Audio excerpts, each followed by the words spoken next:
Sorry. All right. Hi, I'm Ellen. I'm Jen. We're here with WausaUltra. This is our pre-race meeting, so welcome.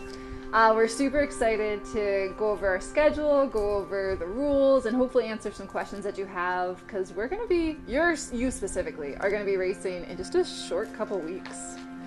Actually, when you're seeing this, you're going to be racing like this coming weekend when you see this. Yeah, and we are here at Sylvan, so like we'll see your little self like sprinting down the course. Well, not sprinting, I hope you're like being real smart. But anyway, we wanted to start by just going over the schedule for the weekend, just a broad view. You guys all have access to our race guide. It's also on our website, so feel free to click on that and get a look at all the details. First things first, this is being released on the 26th of April, so we'll be posting on our social media, so if you have any questions, feel free to comment, email us, text us, that kind of thing, and we'll answer them in real time. We're also on that Wednesday, which is the 28th of April, we're going to be having a Q&A, and that's going to be live through Facebook, so be sure to follow us on Facebook. The group will be here, and you can ask us questions, and we'll answer. You can comment, whatever's more comfortable for you, and we'll get all those worries and little questions and answers out of the way. And it'll be at 6:30 on that Wednesday night. On 30th is race day, so that is when all the fun starts. That'll be the day that the Backyard Ultra specifically starts. 10 a.m. is when that gun is going to go off and people start running. You have to be checked in on the finish line, ready to go. So what happens before that? The park will open at 6 a.m. And that's when you can come, get parked, get your crew, get your setup all ready. From 6 to, I'd say 9:30, 9:45. You'll be coming into the chalet that's here after you park, grabbing your bib. We'll get you some pins and all your information that you need for race day. We did get the question in already if there would be any setup Thursday night before, and there is not. 6 a.m. is the earliest you can come to the park to start checking in and set up. We'll have our corral, you'll see our tent and everything. It'll be very obvious. Around 9:45, we want our backyard racers to show up to that area. Make sure, like I said, that you are already checked in the chalet. We really need to know this, and it's important for us to know that you're here and accounted for prior to starting. So 10 a.m., there's going to be a 3 minutes to the start warning, 2 minutes to the start warning, 1 minute to the start warning, and then you are off at 10 a.m. You got to be back here an hour later, by an hour later in order to start. So 4.167 miles and show back up in an hour. We'll have the race clock here as well, so you will be able to see that, checking off every one of those hours so you can make sure to be back into the start corral every hour at the top of the hour, ready to go for your next loop. You'll be running that whole day. You're not going to stop. We know that. But when you come in every hour, you'll see all our aid station and everything here. Your crew will be here. They're welcome to cheer you on. 10 p.m. that night is when the park closes to the public. You guys are not so lucky, so you're going to keep going all through the night.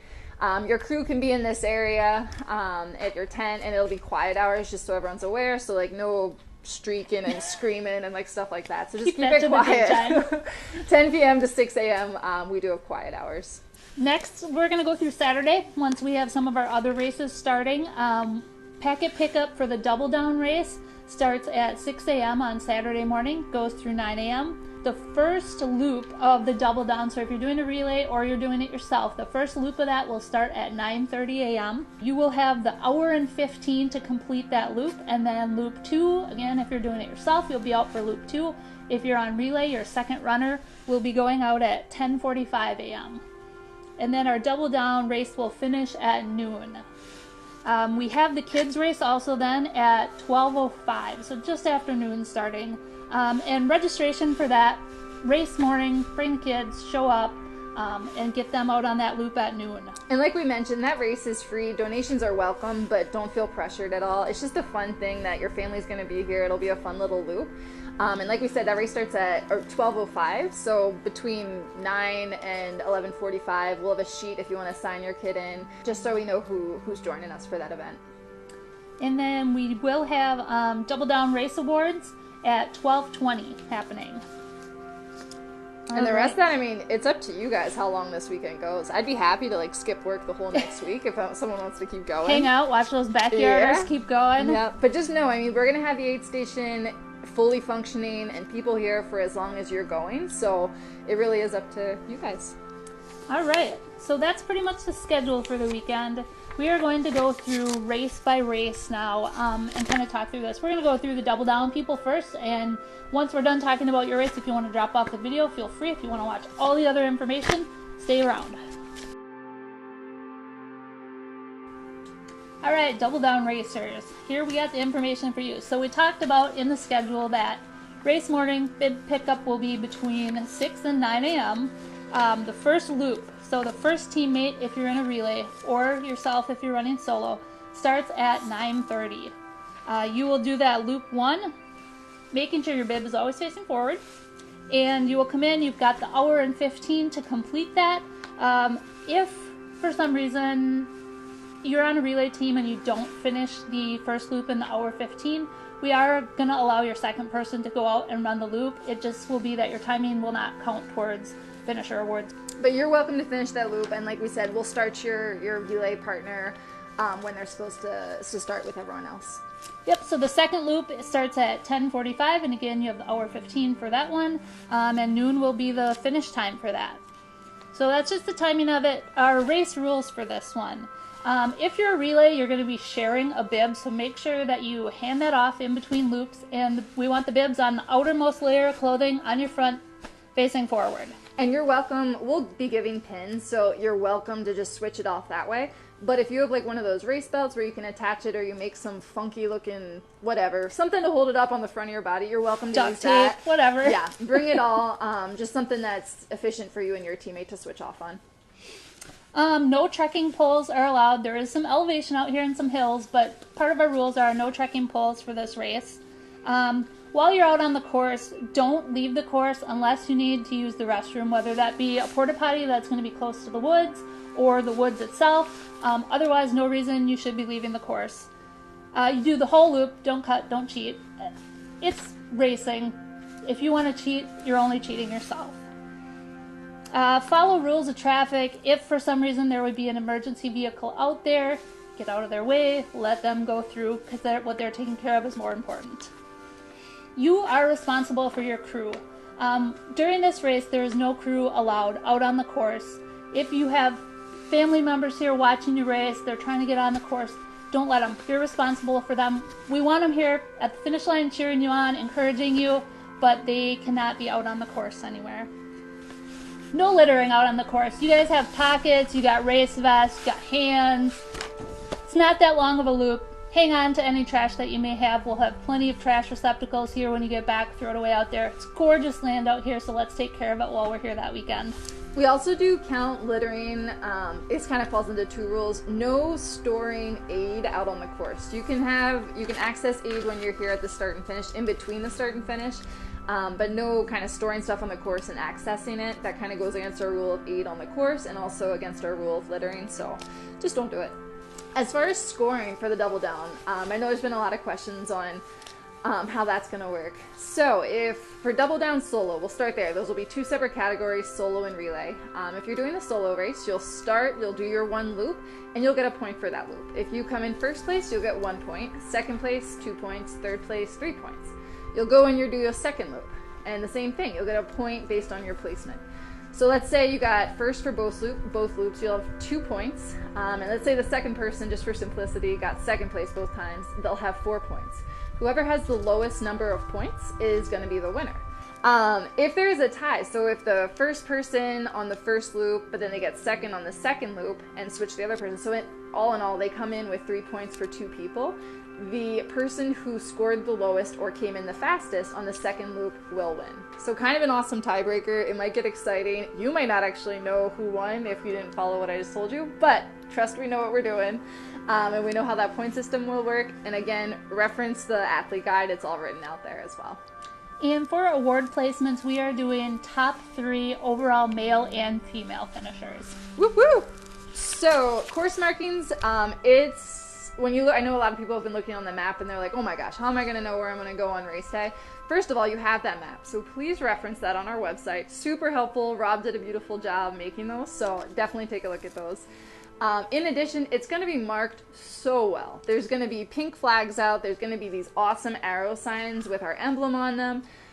So just know it's going to be well marked. They're, like I said, they're just going to be straight up arrows. And if you don't see either an arrow or a flag for more than 50 yards, like I would be a little worried. Other thing is, if you're a backyarder, you're gonna know that course by lap 2. Like there's no way.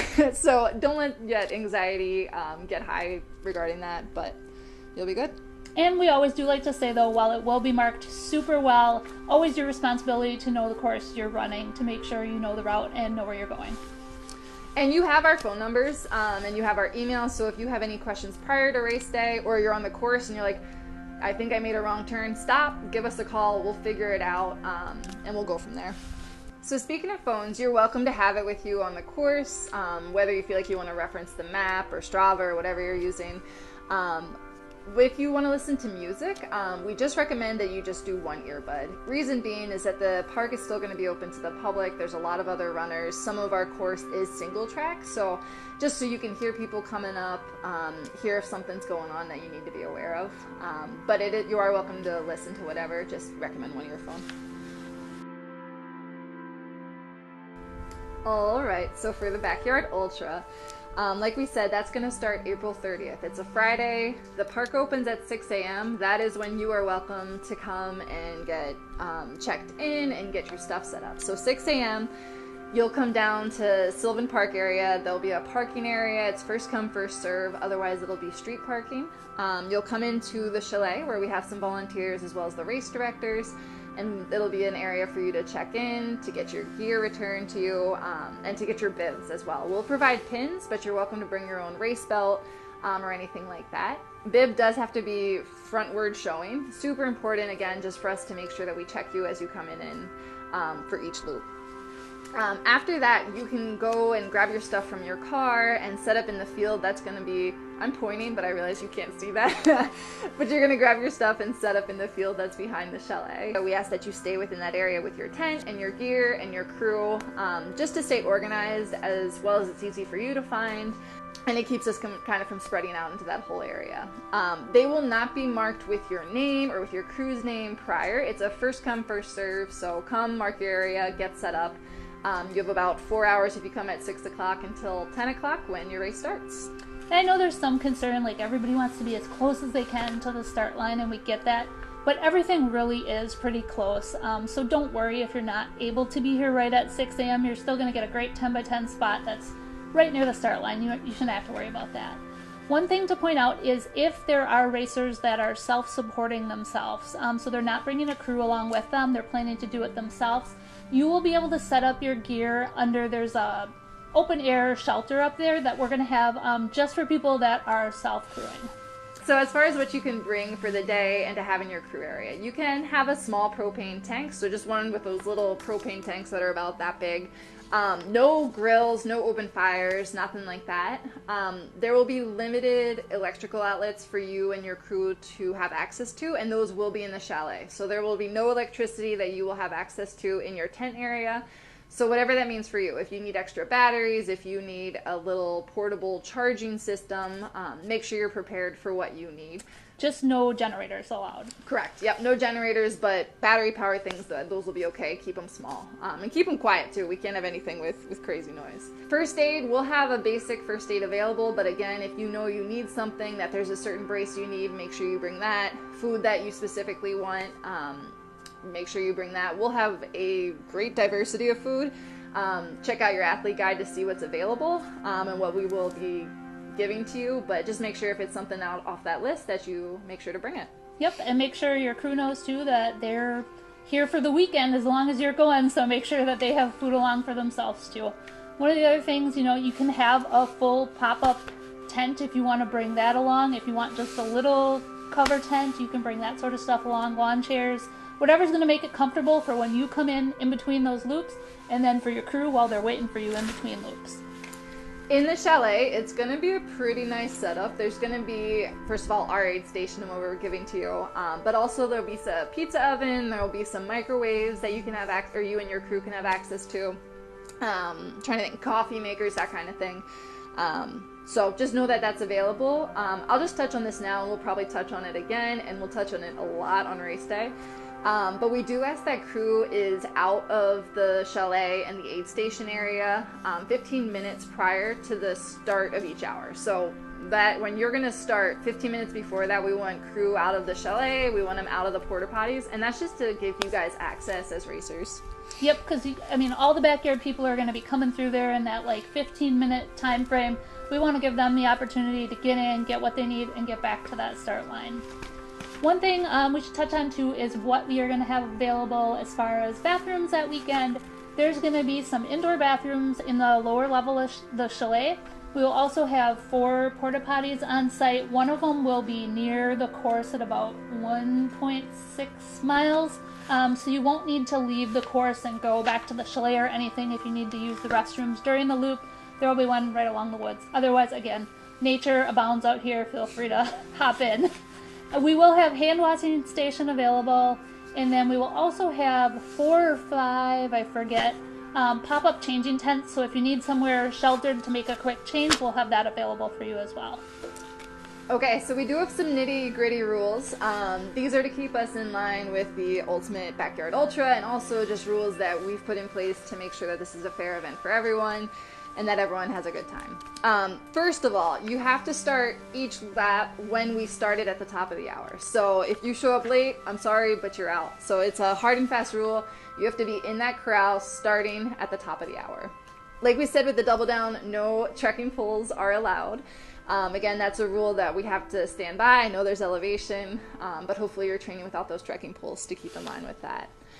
No leaving the course until you complete the loop. Once you pass that start-finish line, you can go and do your thing, but in between those segments, unless it's to jump in the woods to go to the bathroom, no leaving the course. If there are any vehicles out on the course, if there are emergency vehicles, we ask that you step aside and let those through. As far as crew, and if you're self-crewing, that still applies to you as well. But no, if you have crew here, you are ultimately responsible for their actions and for respecting the rules of the race. So having them not be on the course, providing aid to you, as far as respecting our quiet hours, that kind of thing. If we find that they're violating those rules, you are at risk for being disqualified and taken off the course premises. Kind of along the lines of no crewing on the course, you are not allowed to stash anything on the course for your next loop or anything. Everything you're doing within the loop must be carried on yourself. And same with that, no littering. If you use something on the course, if you're eating, make sure that wrapper goes right back in. We are so lucky to be able to use this space for this course, and it's an area that we all respect and we want to continue to be able to enjoy and for others to be able to enjoy. So we just ask that you're really careful to not litter while you're out running. Also, this should be kind of a given, but no smoking or drug use on the course or in the park while you're here. So just please respect that. And finally, no cheating. Don't cut the course, don't cut corners, don't cheat, because again, you're only cheating yourself. I mean, as far as dropping out, because this is kind of a weird race, I know for many of you that it's not your normal, you keep going until there's an official finish. And so how that works is whether it is before a loop starts, if it's right when you finish a loop, or if it's somewhere out on the course. If you drop, you need to come back to the tent that's at the start and finish and let us know. That way we know that you're done, you're out, we're not looking for you. That kind of thing, and there's no shame in dropping out. I mean, literally everyone is going to have to at some point during this race. That last person standing. And on that note, the winner of this race, the only winner of this race, is the person who finishes one loop more than anyone else. If everyone drops, or if we have 2 people and they drop at the same time, there's no winner for the race, just so everyone's aware. So make sure we have a winner. Yeah, so keep at it, get that competitive drive going. We're pretty excited about it. And we've got a fun way. I mean, tapping out is never fun, but we've got a little thing that's going to make it a little bit okay. We're going to have an awesome bell that you guys are going to have to ring when you tap out. To announce your honor of dropping. So, I think that's most of what we got for Backyard, but again, let us know your questions. I know this is a different format than most are used to, so we're happy to answer questions as they come up. So we're pretty excited. We have an app and something you can access online for both crew members to track their runner and how they're doing, and for a runner to visually see how they're doing. So you can access it on our website if you go there. You'll see a link there. And it's pretty awesome. So you can check it out prior to race day and make sure your name's there. If you're hearing this on Monday and you still haven't sent us a picture, send it to us as well. The app is specific to just the Backyard Ultra, just so you're aware. But it's pretty awesome, so be sure to check it out. Yeah, I think it'll be great for your crew to be able to watch too, that your runners out there, they're still going, they're still moving. And once you got clock stop on that loop, they're back in. So get up there and help them and get them ready for that next loop. So the other cool thing is that in addition to the app, we're going to have a TV set up by the WausaUltra tent that's at the start-finish line. So you can really check out that leaderboard in live time and see what everyone's doing. And the fact that you all have 20 loops done is awesome. So see who's out there, see who's still going, see who's out. It's all going to be up there for you to see. So we just wanted to chat about some crew rules because we know your supporters will be here, especially if you're doing that backyard ultra. Like we said earlier, you are responsible for the actions of your crew, so just know that, reinforce, let your crew know that we really need them to follow these rules, and also listen to race directors and volunteers on race day, otherwise you are at risk for disqualification. Number one, I know we've said it once, but we just want to mention it again, crew is not allowed to provide aid for you on the course, only in between your loops before you start the loop at the top of the hour. Along with providing aid, there are no pacers allowed during this race. You are on your own. If someone wants to pace you, tell them to sign up for the race, then they're welcome to join you. 15 minutes prior to the top of each hour, so that's 12:45, 1:45, 3:40, that kind of thing. We just ask that crew and supporters are out of the chalet and out of the porta potties in order for our racers to have access to those before they start their next loop. Similar to the rules for our racers, we ask that the crew respect the land that we're on. We're so thankful to be here, and so in our crew area we ask that you keep things neat, that you don't let loose plastic or trash or anything blow away. And finally, we ask that those rules that we described for the race participants, that our crew knows those well as well. I know our racers, or I know it for me at least, my brain gets a little loopy when I'm going far distances, so that crew can really help just reinforce those rules. If your runner's coming by you and they're still in the course and they want to cut off, just let them know, hey, that's not allowed, and just help us to reinforce those. So COVID, it's a topic I know everyone is very familiar with, us now just being like a year into this. Good news is it seems that things are looking better, and we're super excited about that. We're really thankful that we're able to have this event, and we feel and know that we can put it on safely, both for our volunteers as well as for our racers and ourselves. We do ask that you as racers and your crew and supporters help us to make this a safe and enjoyable event as well. And the following are the things we're requesting and really asking of you to follow. Number one being, we do ask that when you're inside the chalet or you're in the common areas that you wear a mask or a face covering. When you're in your crew area, that 10 by 10 that you have set up, whether it's an easy up or however you have it set up, you don't have to be wearing a mask. When you're with your crew, that kind of thing, again, you do not have to be wearing a mask, but when you're in the common area in the chalet, we do ask that you wear one. In addition, if you're eating or drinking in the chalet, it's okay to have your mask down. But when you're not doing those things, just be sure to have it up. Like Jen had mentioned earlier, we're going to have the hand washing station. We'll have hand sanitizer everywhere. We really recommend that you take advantage of that.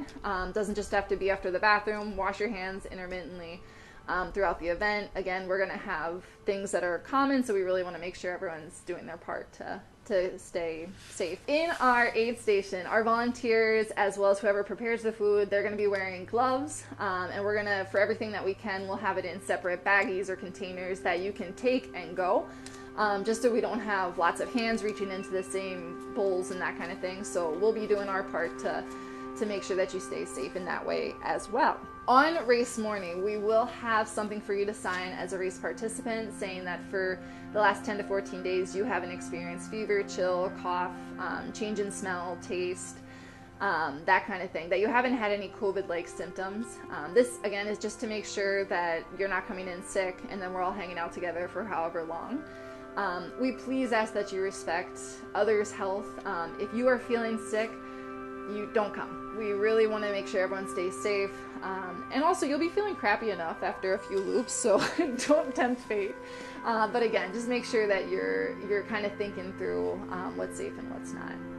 Yep, and we're all runners. We know we like to push ourselves through, oh, I just have a sniffle this morning, I can run. But really be honest with yourself, especially the times we're in. If you're just not feeling well, just don't race that weekend. This race will be here again next year, so I mean, just if it happens, it happens. Train harder and you'll come back strong next year. One additional item we wanted to address was severe weather. For both races, we will continue racing unless there is like a local severe weather warning that has been showing up, determined it's close, it's happening. At that point, the race directors will make the decision to pull racers off the course into the chalet, into safety, and at that point we'll wait till the weather passes. For backyard, as soon as possible, we will start on that next top of the hour once the weather has cleared, and racing will resume.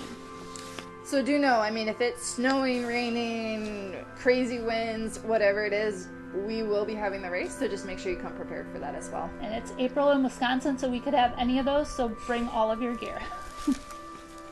One last thing we wanted to address to close out this meeting is we are going to have numerous volunteers here throughout the weekend, and they are giving their time solely to help your race weekend be great. So if you see them out on the course, in the chalet, in the area picking up trash, doing whatever their job is that weekend, directing traffic, make sure to give them a big thank you, because race weekends only happen because of people like them that come out and help us. We have some volunteers that are going to be here throughout the night too, which is just incredible for them to donate their time and their energy and their sleep. So really, we're so thankful to them, and we're excited that they're going to join us race weekend. Thanks, guys. Yeah, we'll see you on Wednesday for our live Q&A. Yep, if you have questions on this video, comment below, because if you've got questions, I'm sure other people do too. So I'll put them down there and we'll get answers out there. Otherwise, yeah, email us if you don't feel comfortable just putting it in the comments. And yeah, come to the live Q&A if you have even more questions, and we'll get everything answered for you before that race starts. Awesome. Thank you.